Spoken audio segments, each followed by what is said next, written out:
এই যে যেই বাজারের কথা আমি সকাল থেকে বলছিলাম, এটা হচ্ছে কলা, টমেটো, পেঁপে যেটা বললো কালকের মধ্যে খেয়ে নিতে হবে, আলু, পেঁয়াজ, আঙুর ফলগুলো জলে চুবিয়েই বেরিয়ে গেছি, মনে নেই ফেলে দেবো জলটা।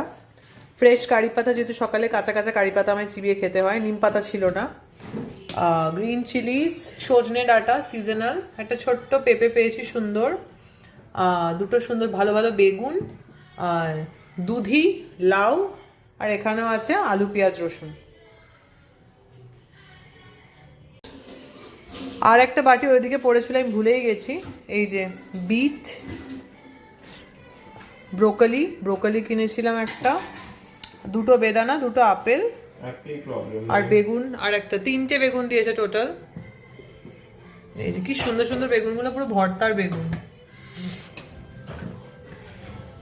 বিট একটাই নিয়েছি কারণ আগে ব্লিঙ্কিটে ভালো বিট পাওয়া যায়, মানে ছোট ছোট কচি কচি বিট পাওয়া যায় ব্লিঙ্কিটে।